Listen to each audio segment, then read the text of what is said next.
Welcome back, everybody, to this kind of intro tutorial series thing that I'm doing here on using Blender for making Minetest nodes for using in your custom mods. Today, we are going to be creating two fire hydrants, actually, and I'm going to be doing two because there's two different trains of thought, and they both have their pros, they both have their cons, and we're going to kind of take a up close and personal look, as it were, at the differences between the two methods. So we're going to start by making a fire hydrant that is based on a cylindrical shape, and I'm going to use 8 vertices, and you'll see that that makes an octagon.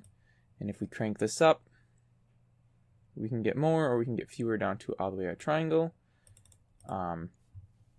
I don't really recommend using anything too crazy high. Like 16 is probably more than sufficient. If you're going, smaller items, you can go to lower. But I would never use the default of 32 for a model that you're going to use in Minetest. It's just way too much geometry that you really don't need. Unless, I guess, you're making something that really needs all that extra smoothness to the edges, but you're gonna have a lot of people complaining that it looks too smooth, which is the number one con to using this method, is people will complain about it.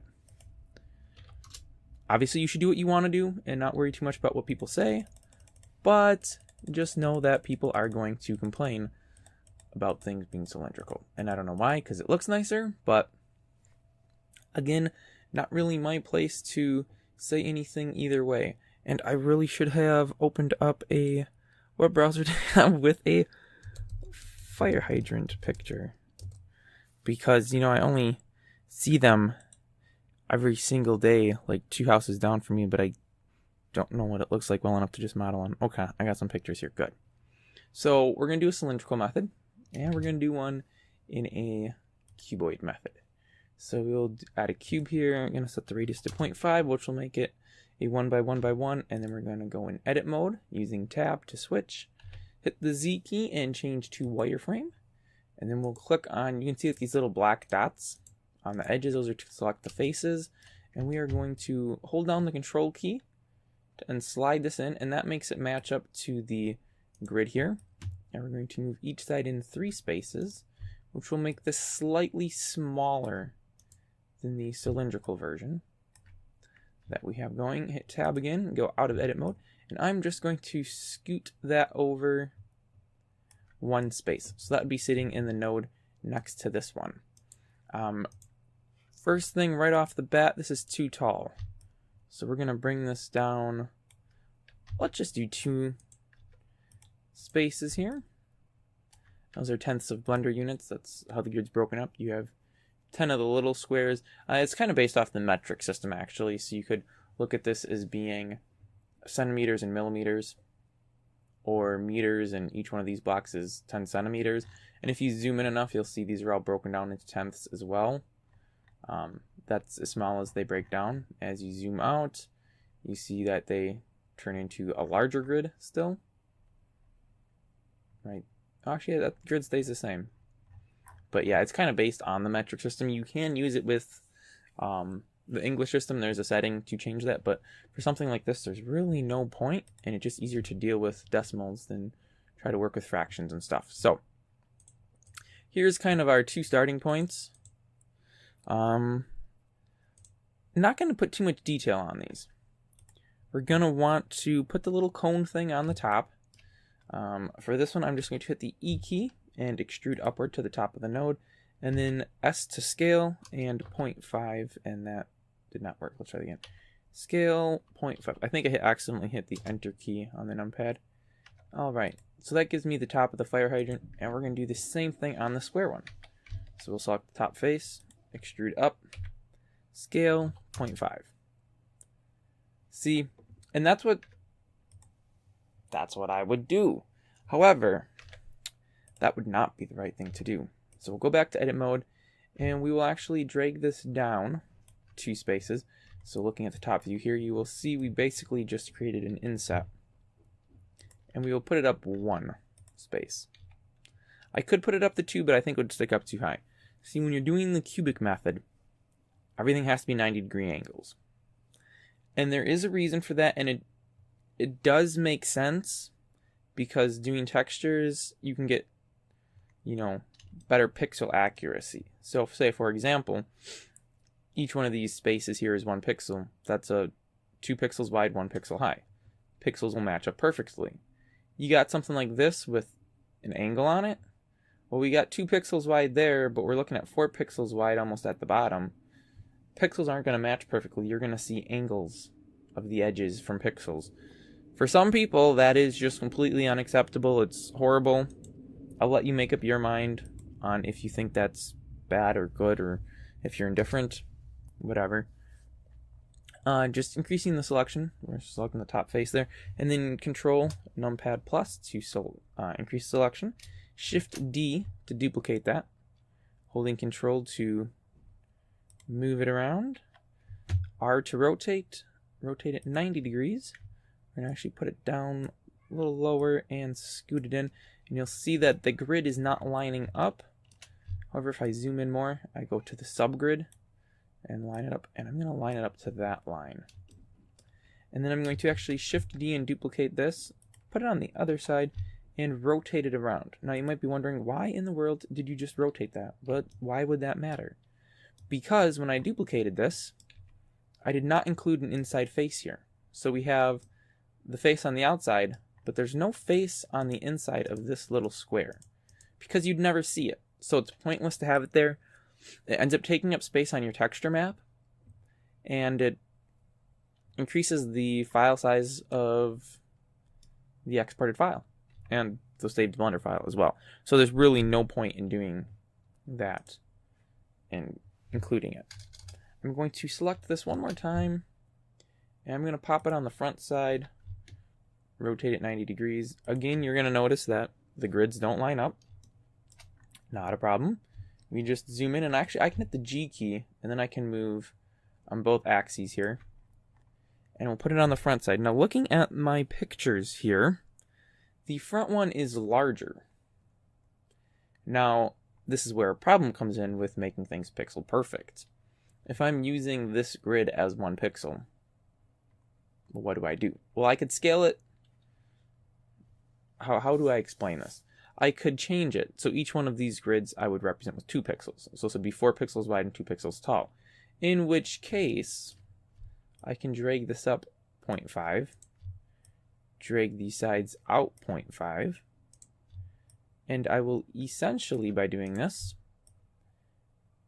be adding 2 pixels to it, and I'll probably drag the front side out 0.5 as well. It's something you kind of have to mess around with to figure out how your pixels are going to work. If you wanted, you can go ahead and put the little nub thing on, and you could do that in 2 methods. And I will show both on opposite sides here, and we will kind of look at pros and cons to each. So hit the E key to extrude, Control, Enter, that puts it in the exact same place. Scale with the S key, 0.5. We made it smaller, and extrude it out, and we want to extrude it out 0.5. And that's the little cap now on there.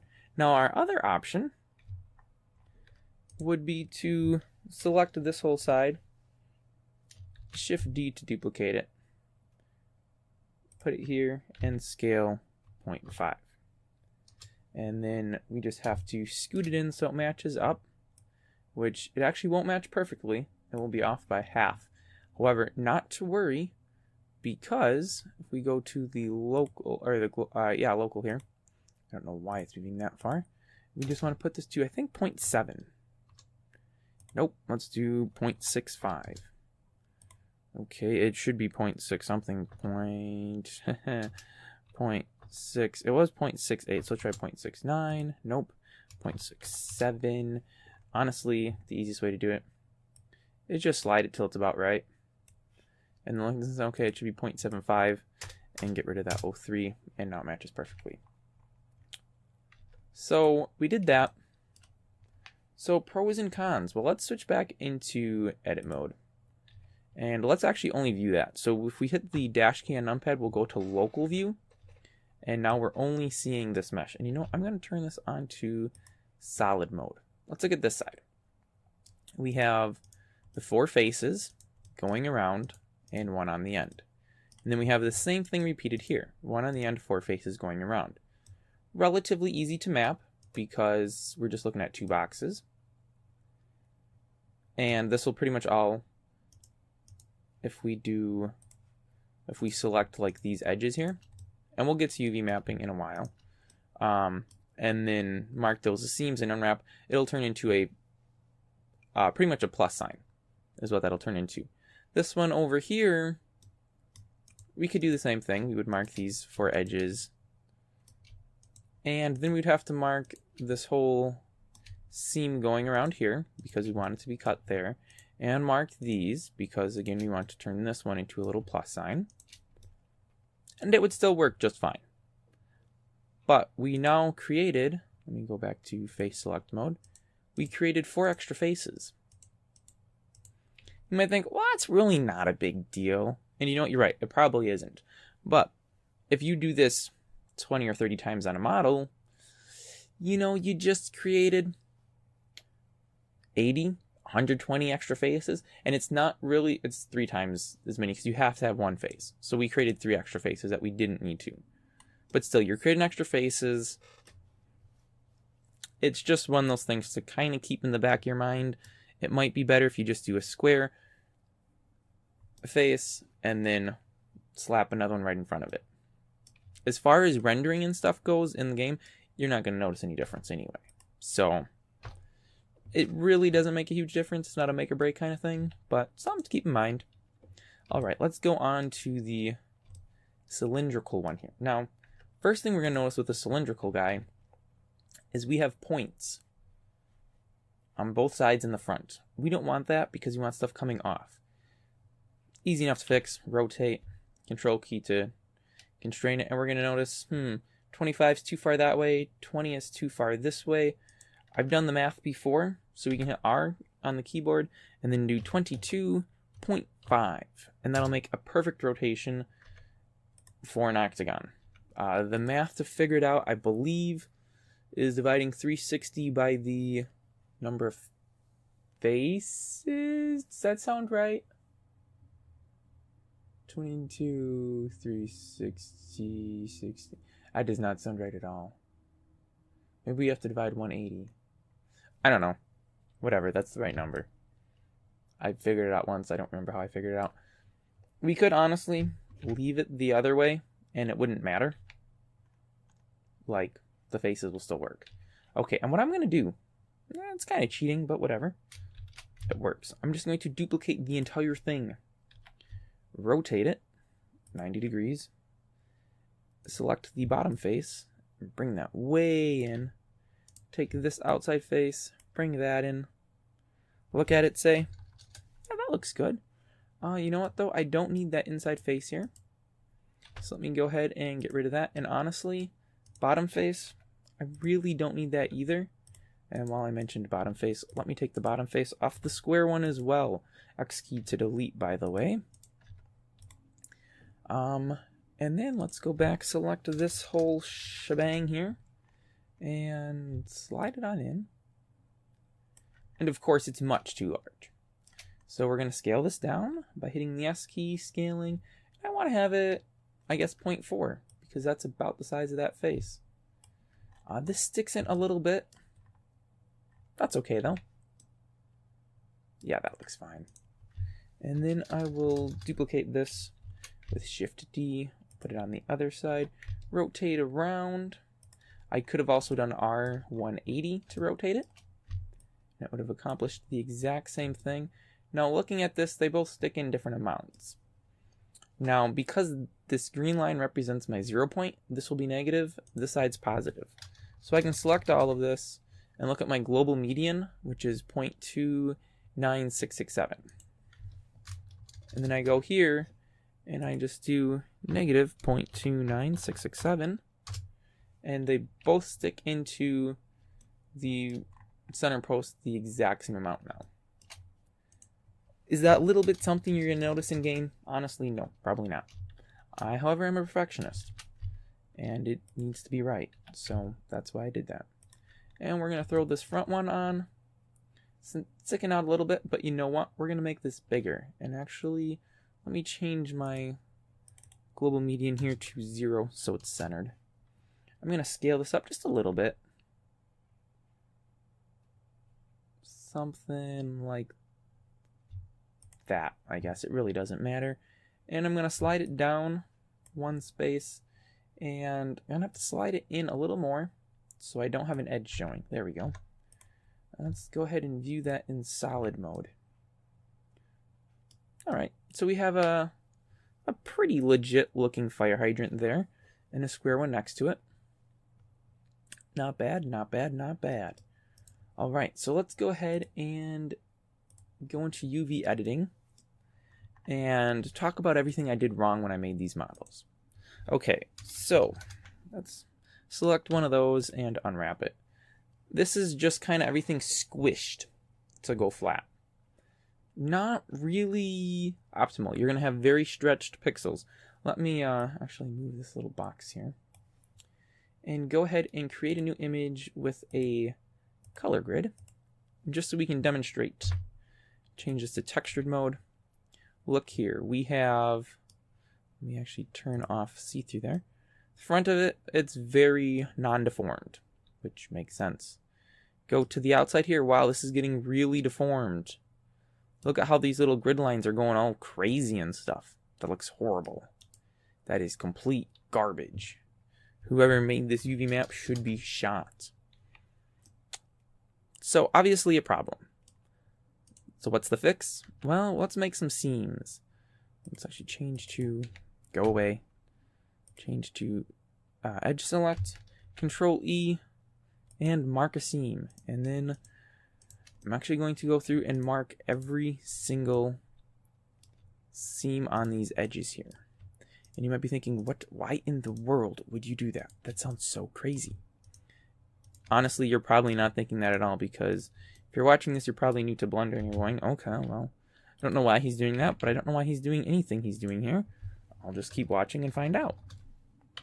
And we'll unwrap now, and suddenly our pixels are, yeah, they're pretty much all square and staying the same size, and it all looks really good.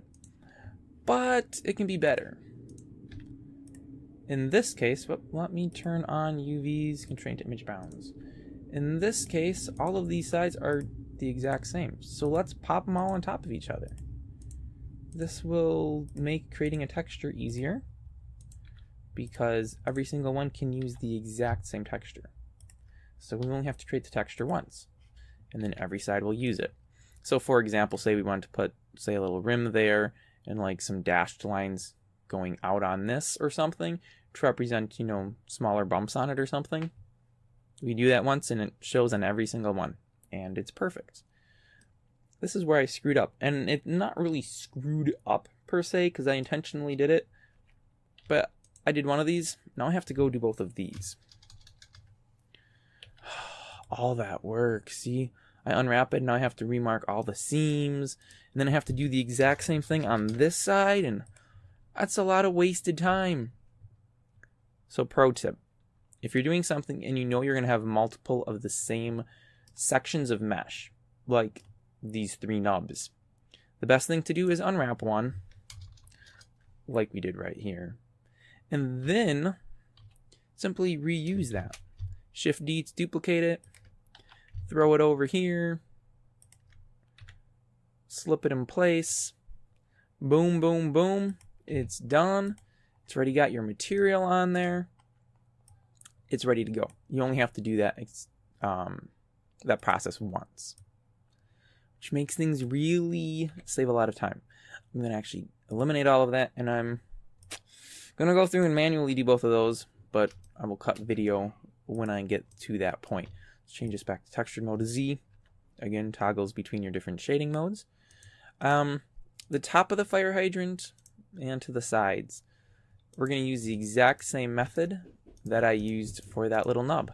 We're going to select the top of it and mark seam, and then do every single edge. Only reason we're doing this is because a fire hydrant is, well, it's a tube, cylinder, however you want to refer to it, and it uses the exact same texture on every side of it. So what we can now do is unwrap that, and we've got a bunch of these faces. We're going to stack them all on top of each other, and then basically do the exact same thing we did with this little side piece.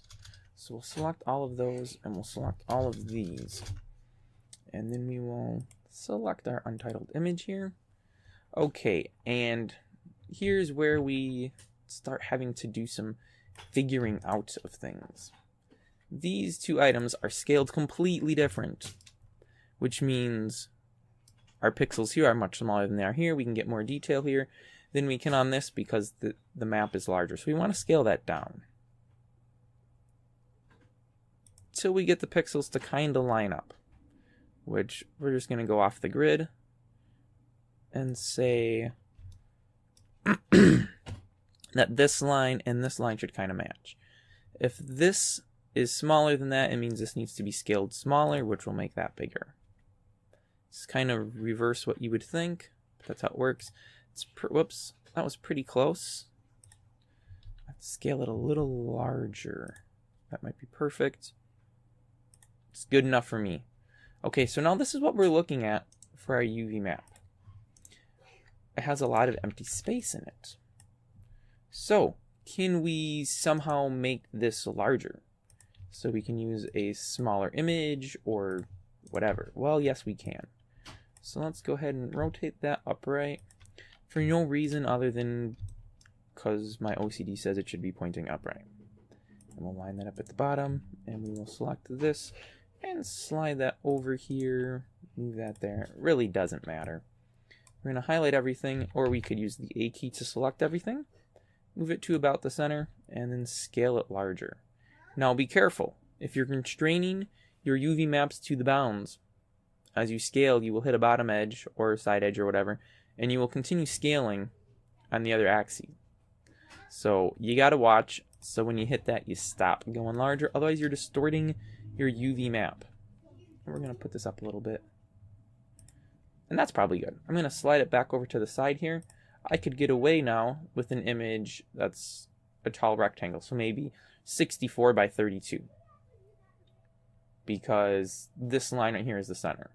So it'll just be twice as high as it is wide, and it'll fit. And these two sides are going to use the same texture as that front. So that one is complete.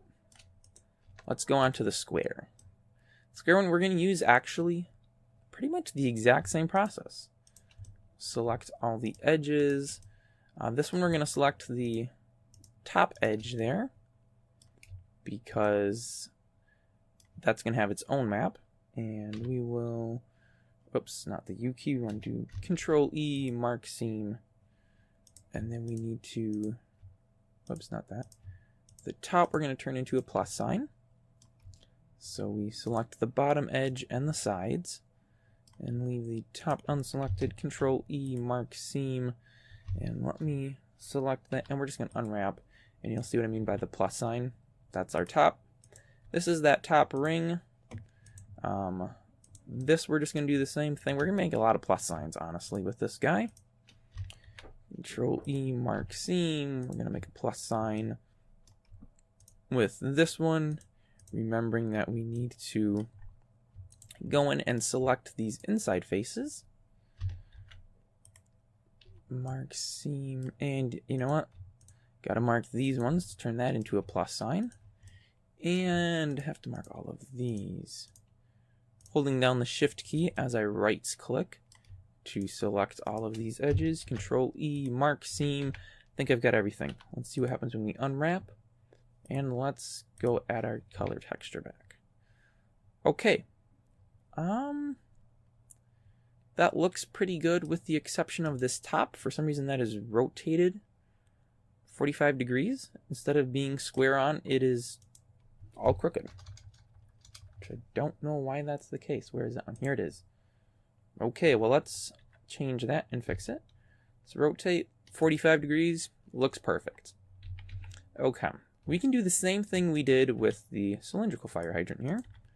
You can throw all of the sides together because they're all going to be the exact same textures. Important thing to note,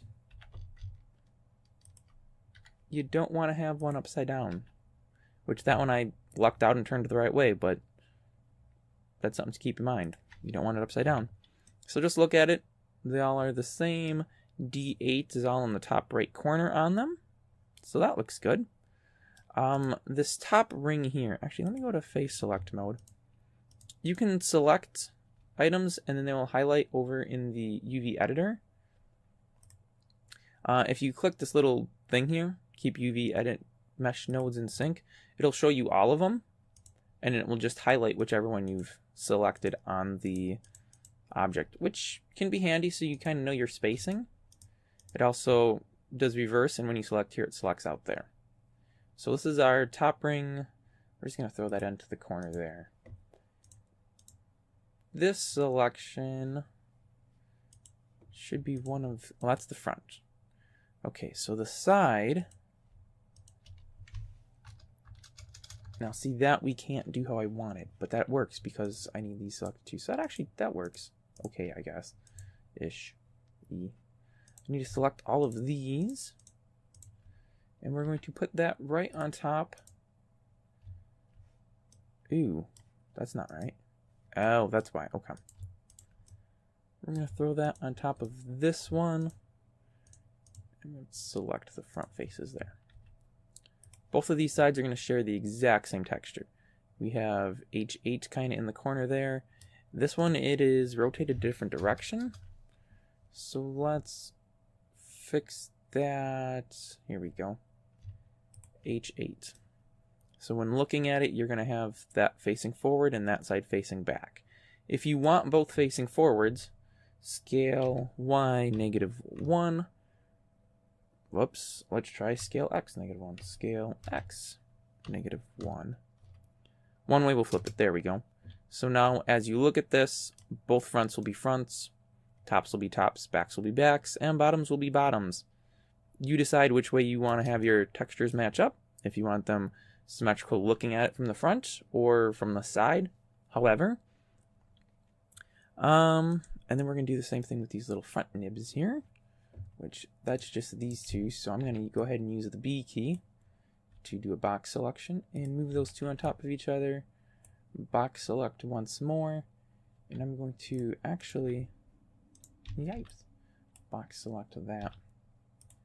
I'm going to throw these in a corner because I want, okay, see that's, I'm going to turn this off for a second here. I want both of those to be bumped up to the corner. So they're sharing the exact same UV. And then I can throw them wherever. This. One of the other things that this little thing changes is, like right now when I select, it's selecting all connected faces in the UV editor. When that's turned on, it just selects that individual face, which can mess up the UV to some extent. So I think that is all set then. That's all UV unwrapped. Everything's pretty good. Now we could do another method here.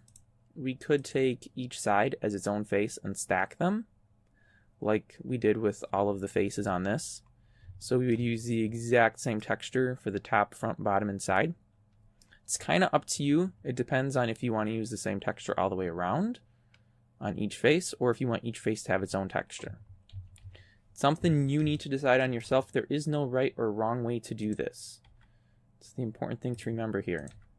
There's no rules that you must abide by.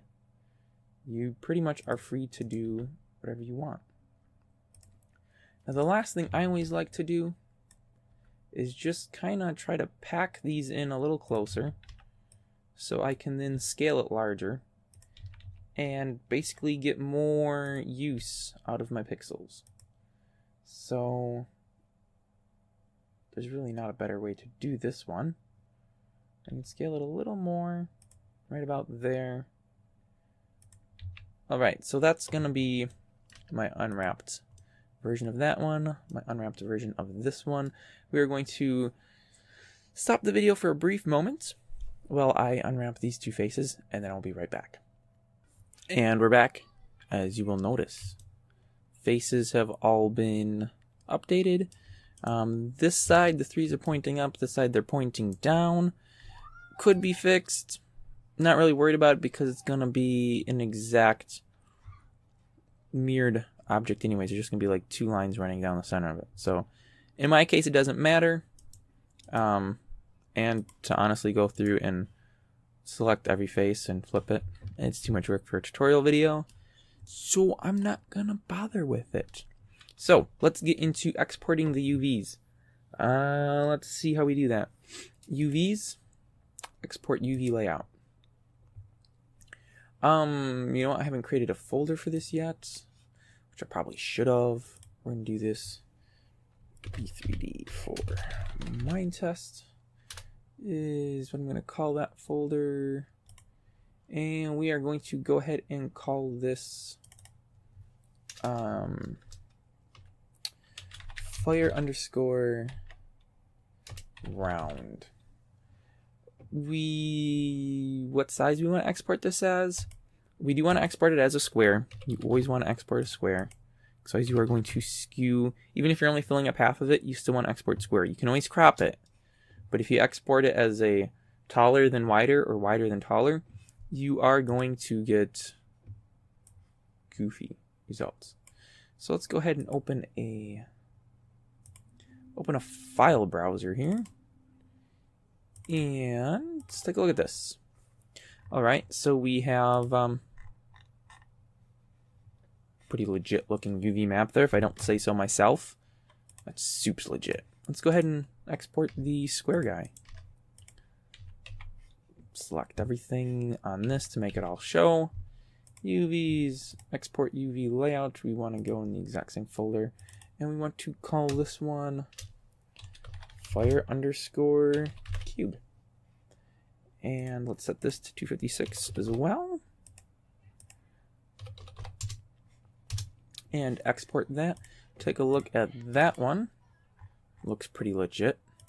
Alright, and then we're going to open our favorite image editor. There we go. I don't know why that wasn't working. You are free to use whatever image editor you want. You have Corel, use Corel. You have Photoshop, don't use Photoshop.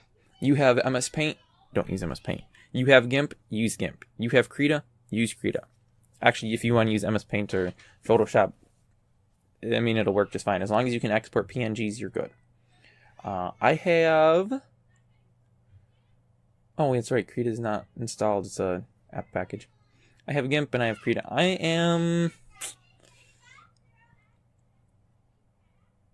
It really doesn't make any difference for this. I'll just use GIMP. Yeah, use whatever you're familiar with and comfortable with. It does not matter what software package you're using. Everything's going to have kind of the same kind of options these days with the exception of MS Paint. Sorry, all you MS Painters, but you're kind of got to figure it out for yourself. We're going to create a new layer. We're going to make it transparent. You actually don't have to do this. You can paint directly on that. I don't recommend doing that simply because, well, it's pretty easy to mess stuff up then. Actually, I want to make that a 1 pixel brush. So let's zoom in on this and see what a 1 pixel brush looks like. It's kind of small. Let's make it a 2 pixel brush. It's more like it. Okay, first things first. Let's throw this layer underneath this fire cube. And let's actually grab a red color. Because fire hydrants are usually red, you know. And fill. Boom! It's filled. Now, when you export, you have transparency. As things are layered, transparency is layered up. As long as we always paint on this lower layer, we can just turn off the visibility on the UV map when we export. And everything will be fine. So, keep that in mind. I honestly have no idea what any of this stuff is. This is the sides. So we're going to make a darker color here. And we're going to zoom in on this. And let's just draw a box here at the bottom. a lot of programs are going to be very different in how this works. So I'm just using Shift to make a straight line. If whatever software you're using is going to support that or not, I have no idea. And Shift and Control actually to do that. So I have a little bit darker color at the bottom, you know, just to represent some grunge and all that good earthy stuff. And then I'm going to make a few lines here. I actually made this UV map way too big. And if I actually cared about this, I would be counting pixels and making sure that spacing all matched up. And I actually would have even thought about that when unwrapping. But because this is only a tutorial, I will, however, be making the blend file available for download. And these textures, I will put them in a zip for lesson 2. So that should make that pretty easy. And you guys can kind of take a look at everything. See, if I really cared, I would have made all these bottoms match. Spacing would all be the same, but not too worried about it right now. All right, let's go ahead and export as. And we want to call this Fire Cube, whatever. I mean, you can call it whatever you want. I am going to do Fire Cube underscore call standing for color. I would have normally saved this as a underscore UV on these, but whatever, doesn't matter. Okay, that was the square one we were doing. So let's make sure we're selected on the square one here. And let's open up a new image, which we actually click this button for. And we want to go to here and there. Boom. And okay. We have a fire hydrant with lines. These lines are blurred. It's because Blender always turns on MIP mapping. Let's turn that off. We have crisp lines now. If you're noticing this looks very shadeless, it's because there is no lights in the scene. If you get rid of the lights, all of your faces will pretty much be illuminated evenly, and you don't have to try to work around shadows and stuff. Of course, that can be detrimental because it's perfectly shadeless. So if you need some lights to kind of see how that's looking, you can always add in a light. Like so. And do that. And rotate that lamp around so you kind of get some lighting on there. But then you get black faces. So you usually have to do like 3 lights. And it's just easier not to have lights at all. So yeah, that's how we would do that. And then of course for the faces going around all these pluses.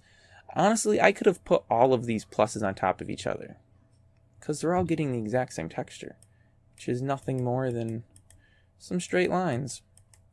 And you can tell I'm being really sloppy about this. Again, if this was something I was actually making, I would probably be using my graphics tablet and Krita. But because it's not, I'm just using my mouse. As you can probably hear, clicking feverishly away. And yeah, drawing this. Quality like no other. Man, that's some MS Paint quality stuff right there. If you can't tell, I kind of dislike MS Paint. But boom, there we have it. And yeah, we would pretty much just do that for all of our faces.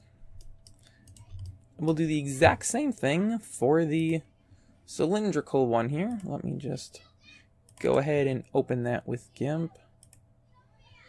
And we're going to do the same thing. Create a new layer, fill it with transparency, throw it underneath.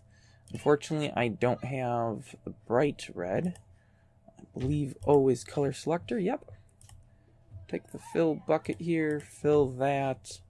Switch back to this. Take the pencil. Let's throw some long lines running up and down on this. It's almost impossible to see through this one because of the layering. Which honestly doesn't make sense. Because there's 8 layers here.